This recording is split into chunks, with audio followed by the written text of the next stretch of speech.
Welcome to my course on effective learning on HTML. In this course, we will learn about how to use forms in HTML. In the previous lessons, we have learned about structure in HTML, tags in HTML, cascading style sheet in HTML, how to move from one page to another using links in HTML, how to represent tables in HTML, how to use images in HTML, what are the purpose of classes in HTML, how to represent ordered and unordered lists in HTML, what are the layout of HTML and the head elements that we use in HTML. In this lesson, we will continue with HTML forms. Forms का मतलब क्या होता है? Forms का मतलब कोई user input करवाने के लिए अगर हम कोई फॉर्म यूज़ करते हैं तो वह फॉर्म्स कहलाता है। फॉर्म के दो एट्रीब्यूट होते हैं, एक होता है एक्शन, दूसरा होता है मेथड। अगर हम किसी भी फॉर्म को फिल करवाना चाहते हैं तो यह दो एट्रीब्यूट बहुत आवश्यक हैं। एक्शन एक यूआरएल कंसिस्ट करता है। अगर हम डाटा फ्रंट एंड से बैक एंड तक लेकर जाना चाहते हैं तो यह यूआरएल काफ़ी हेल्पफुल होता है। इस यूआरएल पर डाटा चला जाता है फॉर्म के ज़रिए और हम कहते हैं कि हमने यूज़र इनपुट ले लिया है। मेथड दो तरह का हो सकता है, पोस्ट और गेट। अब मैं बताऊंगा कि पोस्ट और गेट में क्या फ़र्क होता है। जब हम मेथड गेट देंगे तो डाटा जो होगा फ्रंट एंड से बैक एंड तक जाएगा, लेकिन वह सिक्योर वे में नहीं जाएगा। गेट क्या करता है? गेट यूआरएल के साथ डाटा एम्बेड कर देता है और बैकएंड तक पहुंचा देता है, जबकि पोस्ट डाटा को यूआरएल के साथ एम्बेड नहीं करता बल्कि सिक्योर वे में यूआरएल तक पहुंचा देता है, जिसके ज़रिए अगर हम गेट यूज़ करेंगे तो डाटा इनसिक्योर वे में जाएगा एंड अगर हम पोस्ट यूज़ करेंगे तो डाटा सिक्योर वे में जाएगा। आजकल सभी मेथड पोस्ट यूज़ होते हैं ताकि डाटा हमारा सिक्योर रहे। अब हम जानेंगे कुछ various forms element such as input, select, text area, button. अगर हम कोई चॉइस लेना चाहते हैं तो हम बटन का यूज़ करते हैं। अगर हम कोई टेक्स्ट एंटर करवाना चाहते हैं यूज़र से तो हम टेक्स्ट एरिया का यूज़ करते हैं। अगर हम कोई सिलेक्शन चाहते हैं यूज़र से तो हम सेलेक्ट फॉर्म एलिमेंट यूज़ करते हैं। अगर हम कोई इनपुट लेना चाहते हैं फॉर्म एलिमेंट से या यूज़र से तो हम इनपुट फॉर्म एलिमेंट का यूज़ करते हैं। अब हम कुछ जानेंगे HTML के इनपुट टाइप्स कौन कौन से हो सकते हैं। आप स्क्रीन पर देख सकते हैं इनपुट टाइप्स की एक टेबल दी गई है। यह सभी इनपुट टाइप्स हैं अलग अलग तरीके से। अब हम जानेंगे इन इनपुट टाइप्स का मतलब। अगर हम यूज़र से टेक्स्ट एंटर करवाना चाहते हैं तो हम इनपुट टाइप टेक्स्ट देंगे। अगर हम यूज़र से इनपुट टाइप पासवर्ड चेक करवाते हैं तो वह सिर्फ पासवर्ड एंटर कर पाएगा जो कि ब्लैक डॉट्स में विजिबल होगा। अगर हम इनपुट टाइप टाइम दे देते हैं तो यूज़र सिर्फ टाइम एंटर कर पाएगा उस इनपुट फील्ड में। अगर हम इनपुट टाइप रेंज दे देते हैं तो यूज़र सिर्फ पर्टिकुलर डिफाइंड रेंज के बीच में वैल्यूज़ फिल कर पाएगा। अगर हम ईमेल डिफ़ाइन कर देते हैं एज ए इनपुट टाइप तो यूज़र सिर्फ ईमेल फॉर्मेट में अपना डाटा एंटर कर पाएगा। अगर हम रेडियो डिफ़ाइन कर देते हैं इनपुट टाइप में तो यूज़र दो या दो से अधिक ऑप्शंस को सेलेक्ट नहीं कर पाएगा, वह सिर्फ एक ऑप्शन को सेलेक्ट कर पाएगा और चॉइस अपनी फिल कर देगा। अगर हम चेकबॉक्स यूज़ करते हैं एज ए इनपुट टाइप तो यूज़र मल्टीपल ऑप्शन सेलेक्ट कर सकता है। अगर हम यूआरएल यूज़ करते हैं एज ए इनपुट टाइप तो यूज़र सिर्फ यूआरएल एंटर कर सकता है। अगर हम नंबर यूज़ करते हैं एज ए इनपुट टाइप तो यूज़र सिर्फ नंबर एंटर कर सकता है इनपुट फील्ड में। ऐसे ही अब हम जानेंगे कि अगर हमें डेट फिल करना है तो हम इनपुट टाइप डेट यूज़ करेंगे। अगर हमें कोई इनपुट टाइप सबमिट करवाना है, अगर हमें फॉर्म सबमिट कराना है तो हम इनपुट टाइप सबमिट यूज़ करेंगे। इसी के ज़रिए अगर हमें इनपुट टाइप बटन बनाना है सिर्फ किसी फंक्शनिंग के लिए तो हम इनपुट टाइप बटन यूज़ करेंगे। अगर हम चाहते हैं कि वीक, मंथ ये यूज़ करने हो एज ए इनपुट टाइप तो वह वीक लेगा और यह मंथ के नेम लेगा। अगर हम इनपुट टाइप फाइल देते हैं तो यह ब्राउज़ फाइल करके हमें फ़ाइल अपलोड में मदद कर सकता है। तो यह थे कुछ इनपुट टाइप। अब हम एग्जाम्पल के ज़रिए जानते हैं कुछ इनपुट एग्जाम्पल। आप लेफ़्ट साइड पर देख सकते हैं कोड लिखा गया है HTML फॉर्म का एंड राइट साइड में उसका आउटपुट दिया गया है। अब मैं आपको दिखाता हूँ कि कैसे हमने उसका कोड लिखा है।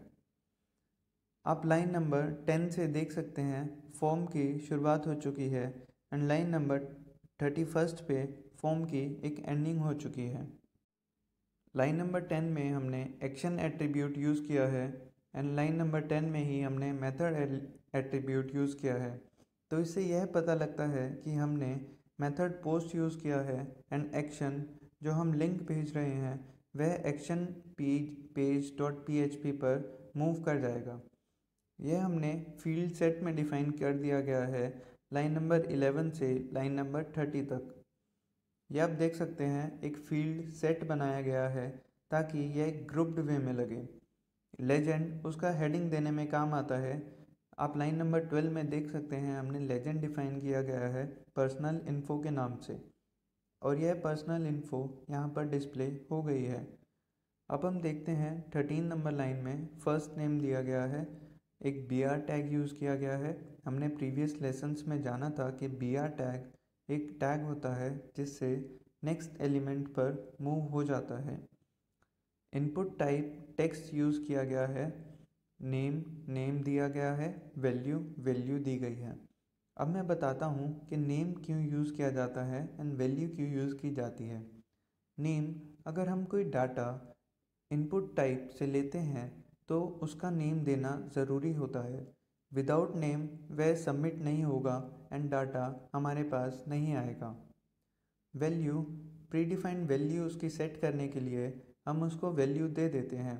अगर हम वैल्यू नील रखेंगे तो यह देखिए यहाँ पर कोई भी वैल्यू प्रीडिफाइंड नहीं आई। तो आपको इसका मतलब ज़रूर समझ आया होगा नेम और वैल्यू का। अब हम जानेंगे input type radio. 19th, 20 and 21st line में यह इनपुट टाइप रेडियो यूज़ किया गया है। यह उसके नेम है जेंडर एंड जेंडर। आप देख सकते हैं नेम सेम रखने से वह एक ही वैल्यू लेगा इनमें से, जो कि मेल हो सकती है या फीमेल हो सकती है या अदर हो सकता है। अब आप देखिए यहाँ पर एक चेक लिखा गया है। इसका मतलब यह ऑलरेडी सिलेक्टेड होगा जब हम पेज लोड करेंगे। यूज़र अपने ऑप्शंस चेंज कर सकता है यहाँ पर क्लिक करके बटन्स के आगे। आप देखिए input type email 24th line पर यह सिर्फ ईमेल फॉर्मेट लेगा। अगर मैं सिर्फ कार्तिक डाल देता हूँ तो वह ईमेल नहीं कंसीडर करेगा एंड एक एरर शो करेगा जब हम सबमिट पर क्लिक करेंगे। यह इनपुट टाइप पासवर्ड है। अगर हम यहाँ पर कोई डाटा डालते हैं तो वह डाटा ब्लैक डॉट्स के फॉर्म में हमें विजिबल होगा एंड जिसका मतलब कि वह एक सिक्योर्ड पासवर्ड बन जाएगा। यह एक इनपुट टाइप सबमिट यूज़ किया गया है जिसका मतलब एक सबमिट बटन है। अगर हम कोई डाटा सबमिट करना चाहते हैं तो टाइप सबमिट यूज़ करेंगे एंड वैल्यू उसकी सबमिट देंगे। तो यह थी एक इनपुट का एग्जाम्पल कि हम कैसे यूज़र से फॉर्म के ज़रिए इनपुट ले सकते हैं।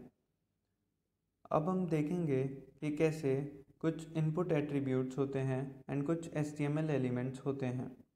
इनपुट एट्रीब्यूट्स वैल्यू होती है जो मैंने आपको बताई कि इनिशियल वैल्यू देने के लिए काम आता है। यह हम रीड ओनली बना सकते हैं ताकि वह रीड ओनली रहे, कोई छेड़छाड़ ना कर पाए। डिसेबल, वह डिसेबल्ड हो सकती है, कोई चेंज भी नहीं कर सकता एंड सिर्फ वो दिखने के लिए ही होती है। मैक्सिमम लेंथ डिफ़ाइन कर सकते हैं, हम ऑटो कंप्लीट लगा सकते हैं उस पर, उसकी मिनिमम वैल्यू दे सकते हैं एंड मैक्सिमम वैल्यू भी दे सकते हैं। आप एग्जांपल पर देखिए कि हमने यूज़ किया है मैक्सिमम लेंथ उसकी 2 होनी चाहिए, मिनिमम 10 होनी चाहिए, इसकी मैक्सिमम 20 होनी चाहिए। यह हमेशा डिसेबल रहेगा एंड ये हमेशा रीड ओनली रहेगा। तो इस तरीके से हम यह एट्रीब्यूट यूज़ करते हैं एज ए इनपुट एट्रीब्यूट्स। अब हम देखेंगे कुछ HTML एलिमेंट्स जैसे कि select element, option element and button element. Select element select करने के लिए काम आता है। ऑप्शन एलिमेंट अगर हम चाहते हैं कोई हम सेलेक्ट पर क्लिक करें तो वह ऑप्शन डिफाइन कर देता है। अगर हम किसी एलिमेंट को बटन बनाना चाहते हैं कि सच दैट वो क्लिकेबल बटन की तरह काम करे तो हम बटन एलिमेंट का भी यूज़ कर सकते हैं। यह एक छोटा सा एग्जाम्पल है बटन या सेलेक्ट मेन्यू बनाने के लिए। लाइन नंबर 13 से 17 तक देख सकते हैं हमने एक सेलेक्ट मेन्यू बनाया जिसके अंडर यह 3 ऑप्शंस हैं। उनकी वैल्यूज़ है pasta, macaroni and pizza. Selected attribute उसे हमेशा सेलेक्ट करके रखेगा जब भी हम पेज लोड करेंगे। सेलेक्ट का एक नेम है मेन्यू। जब हम कोई भी ऑप्शन सेलेक्ट करके सबमिट करेंगे तो वह नेम से उसकी वैल्यू पिक कर लेगा। लास्ट में हमने बटन टाइप बटन यूज़ किया है। अगर हम क्लिक ऑन मी करेंगे तो हम इस पर कोई भी जावास्क्रिप्ट लगा के कोई फंक्शन लगा सकते हैं। तो यह था एक एग्जांपल सेलेक्ट मेन्यू बनाने का एंड बटन का यूज़ करके कोई जावास्क्रिप्ट यूज़ करने का। अब आप देख सकते हैं स्क्रीन पर HTML फाइल पाथ्स। अगर हम फाइल पाथ देना चाहते हैं कहीं सोर्स में या फिर कहीं लोकेशन पर तो वह कैसे डिफ़ाइन करते हैं। अगर हम pic.jpg लिख देते हैं तो इसका मतलब जो पिक होगी वो सेम फोल्डर में होगी। अगर हम images/pic.jpg लिख देते हैं तो इसका मतलब जो पिक है वो इमेजेस फोल्डर के अंदर है in the same current folder. अगर हम /images/pic.jpg लिख देते हैं तो इसका मतलब जो पिक है वो जो रूट है वेब की उसके इमेजेस फोल्डर में है। अगर हम ./pic.jpg लिख देते हैं तो इसका मतलब जो पिक है वो करंट फोल्डर से 1 लेवल अप वाले फोल्डर में है। तो इस लेसन में आपने जाना कि हम कैसे HTML फॉर्म्स का यूज़ करके यूज़र से इनपुट ले सकते हैं एंड कुछ फाइल पाथ्स के तरीके जिसका हम कोडिंग इजी कर सकते हैं। तो हमने इस कोर्स में जाना कि कुछ structure, cascading style sheet in HTML, links को कैसे यूज़ करते हैं HTML में, टेबल्स को कैसे रिप्रेजेंट किया जाता है HTML में, layout, head element, how to represent list in HTML, how to get user input using forms in HTML, how to use some file paths in HTML. I hope आपको मेरा course अच्छा लगा होगा। अगर आपको कोई भी डाउट होता है तो आप कमेंट सेक्शन में पूछ सकते हैं। Thank you.